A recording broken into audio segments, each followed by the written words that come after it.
Sir এই ID কার্ডটা আপনার। হ্যাঁ, এটা তো আমারই আইডি কার্ড। আপনি কোথায় পেয়েছেন? স্যার আপনি শুধু আইডি কার্ড না, আপনার পুরো মানি ব্যাগ আমার কাছে। এই দেখেন কত টাকা, আমার এই যে মানি ব্যাগ। তাই তো, এটা তো আমারই ওয়ালেট। আমার টাকাও এখানে আছে। আপনি এগুলো পাইছেন কোথায়? স্যার আমি আমার মেয়ের লোকে কথা কইতেছিলাম, তখনই পাইছি। আরে মা তুই চিন্তা করিস না, আমি শহরে পৌঁছায় গেছি। এখন শুধু একটা কাজের ব্যবস্থা হলেই চলে। তাইলে মনে কর টাকা জমায় তোর শান্তিভাবে বিয়ে। আচ্ছা মা রাখতো, তোর পরে ফোন দিবনি।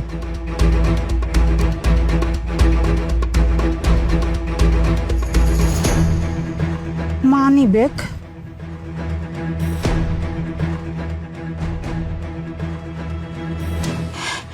এত টাকা।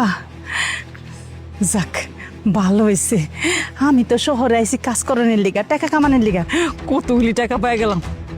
আর ধরো আমি এটা কি করতেছি? আমি অন্য মানুষের টাকার প্রতি লোভ করতেছি? না না, এটা তো আমি কোনো সময় আমার পোলাপানরা শিক্ষা দিইনি। আর ওই কাজ আমার ভিতরে হয়েছে। দেখ স্যারের কোনো কার্ড কুট আছে কিনা। এই যে স্যারের কার্ড পাইছি, স্যারের অফিসের ঠিকানা।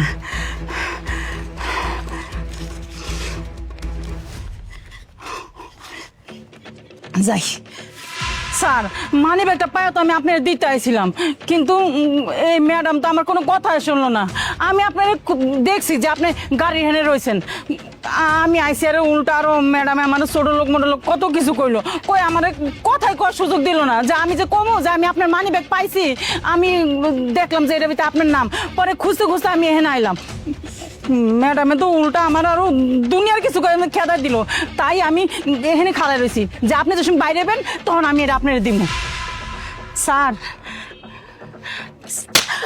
কত বড় সাহস, আসছে মানে ভিক্ষা চাইতে। যখনই দেখবে কোনো বড়লোক মানুষ এসে হুমড়ি খেয়ে পড়বে, স্যার আমাকে একটু সাহায্য করেন, স্যার আমাকে একটু টাকা দেন না। এই বুড়ি কাজ করে খেতে পারিস না, দেখো তো সুস্থই মনে হচ্ছে, আবার ভিক্ষা চাইতে আসছিস কিসের জন্য? ম্যাডাম আপনি আমার ভুল বুঝতেছেন, আমি কোনো ভিক্ষা চাইতে আসি না। আমি তো স্যারের সাথে একটু কথা। আই চুপ থাক, আমি খুব ভালো করে জানি তুই এখানে কেন আসছিস। হ্যাঁ আসছিস টাকা চাইতে, ধান্দা করতে হবে বড় বড় কথা। স্যার চলুন দেখেন দেখ। আহা মিস মোনা, আপনি কি করছেন? উনি কিছু বলতে আসছে, শুনি কি বলে। স্যার প্লিজ আপনি এদেরকে একদমই লাই দিবেন না স্যার। এদেরকে আমি হাড়ে হাড়ে চিনি স্যার। এরা কি করবে জানেন স্যার? কাজ বাজ কিছু করবে না। যখনই কোনো বড়লোক মানুষ দেখবে, গাড়ির সাথে কাউকে দেখবে, তার কাছে এসে এরকম অননাবিরা করে টাকা পয়সা নিবে, তারপরে টাকা পয়সা দিয়ে উল্টা পুল্টা কাজ করে। আপনি আপনি না অনেক অতিরিক্ত করে ফেলছেন। একটা বয়স্ক মানুষ কিছু একটা বলতে আসছে, শুনতে ক্ষতি কোথায়, প্রবলেম কোথায়? স্যার প্লিজ আপনার কিচ্ছু শুনতে হবে না স্যার। উনি যদি আপনার সাথে কথা বলে আপনাকে ভুলিয়ে হলে আপনাকে ট্রাপে ফেলে দিবে, আর আমি থাকতে আপনাকে আমি কোনো ট্রাপে পড়তে দেবো না। এই যে বুড়ি দেখ, ভালোই ভালো বলতেছি, আর একটা থাপ্পড় যদি খেতে না চাস এখান থেকে এক্ষুনি চলে যা, তুই থাক। স্যার চলুন তো, এদের সাথে কথা বলাই বেকার। Auntie we are extremely sorry. Actually ও যে আপনার সাথে খারাপ ব্যবহার করছে এটাও ওর চিন্তার জায়গা থেকে হয়তো বা করে ফেলছে। আপনি প্লিজ ওর এরকম আচরণে কিছু মনে করবেন না। আই এম সরি খালা, আসলে আমি বুঝতে পারিনি। আমি বুঝলে তখন আপনার সাথে ওই ব্যবহারটা করতাম না। আসলে এই শহরে এক এক রঙের এক এক ধরনের মানুষ, তাই কে আসল আর কে সত্যি এটা বোঝা বড় দায়। অনেকেই আছে এরকম সুস্থ থাকে কিন্তু কাজ করতে চায় না, ভিক্ষা করে, আর তাদেরকে কখনোই ভিক্ষা দেওয়া উচিত না। আমি এভাবেই কিছু ভুল বুঝে আপনার সাথে তখন আমি ওই আচরণটা করছি। আপনি যদি পারেন তাহলে আমাকে মাফ করে দিবেন। Auntie we are extremely sorry. Actually ও যে আপনার সাথে খারাপ ব্যবহার করছে এটাও ওর চিন্তার জায়গা থেকে হয়তো বা করে ফেলছে। আপনি প্লিজ ওর এরকম আচরণে কিছু মনে করবেন না। আচ্ছা আন্টি, আপনি যে এতগুলো টাকা সহ ওয়ালেট পাইছেন, আপনি তো চাইলেই ওয়ালেটটা নিয়ে যেতে পারতেন, মানে টাকা সহ নিয়ে যেতে পারতেন। এতগুলো টাকা আপনার বেশ কাজে আসতো, আপনি আবার ফেরত দিতে আসলেন, আমি বুঝলাম না। কি কইতেছেন স্যার? আমি জানি আমি গরিব মানুষ, আমার টাকা দরকার আছে। আমি গ্রাম থেকে শহর আইছি কাম করণের লিগা। আমি শহর আয়া কাম করমু, টাকা জমামু, ওই টাকা দিয়ে আমার পোলা মেয়া বিয়া দিমু। কিন্তু স্যার আমি কিন্তু বেইমান না, আমি কারো পাওয়া টাকা নেই না, আমি পরিশ্রম করে খাই। কিন্তু ম্যাডাম তো না যাই না না শুন না অনেক কিছু কইছে, অনেক গালাগালি করছে আমারে। ম্যাডাম শোনেন, আমরা গরিব, আমরা নিম্নজাত, ঠিক আছে, আপনারা বড় লোক, কিন্তু ম্যাডাম সব গরিবরা সবসময় এক হয় না, সব গরিবদের লোভ থাকে না। টাকার লোভ কার না আছে কন, কিন্তু অন্য মানুষেরটা মাইরা খাওয়া আমার মা বাবা জীবনে শেখায় নাই। আমি সবসময় চিন্তা করছি নিজে যেটুকু ইনকাম করবো অতটুকুই খামো। আমার ছেলে মেয়েরা আমি ওই শিক্ষাই দিছি যেন কোনো সময় যেন পরের জিনিস না ধরে।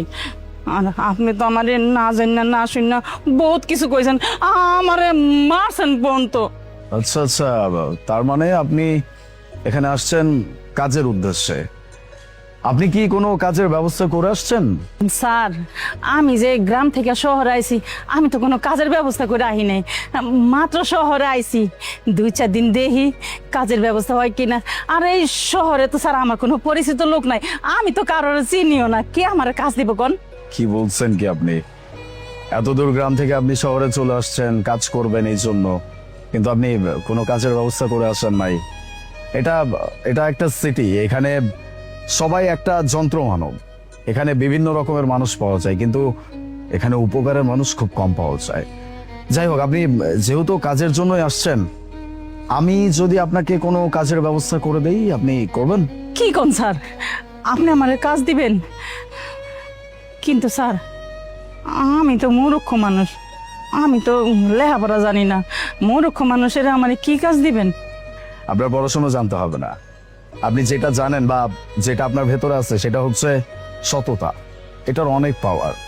আপনি একজন সৎ মানুষ, এতগুলো টাকা আপনি নিজের চোখে দেখলেন, এরপরেও সেই টাকা আপনি ফেরত দিচ্ছেন। এই যুগে এরকম কাজ কয়জনই বা করে? বাই দ্য ওয়ে, আপনার পড়াশোনা জানতে হবে না, আপনি রান্না বান্না জানান? হ স্যার, রান্না বান্না জানি, ঘরের সমস্ত কাজ জানি। That's great. তাহলে আমার অফিসে 50 জনের মতো এমপ্লয়ি আছে, তাদের প্রতিদিনের লাঞ্চ আপনি রান্না করবেন। আর এই রান্নার জন্য আপনাকে পার মান্থ আমি 20,000 টাকা স্যালারি দিব, আর থাকা খাও ফ্রি। কি 20,000? স্যার আমি তো কোনো সময় 2,000 টাকা ভালো করে এক লগে গইনা দিইনি, আর 20,000 টাকা দিবেন আপনি? তাইলে তো আমার আর কোনো কষ্টই থাকবো না। যাক, আপনার জন্য কিছু করতে পেরে আমার নিজেরও ভালো লাগছে। তাহলে আপনার সাথে কালকে দেখা হচ্ছে। আপনার থাকার ব্যবস্থা, আপনার খাওয়ার ব্যবস্থা সবকিছু আমি করে দিব, ঠিক আছে? জি স্যার, আল্লাহ আপনারা ভালো রাখ। ম্যাডাম আসসালামু আলাইকুম। স্যার আসসালামু আলাইকুম। ওয়ালাইকুম আসসালাম।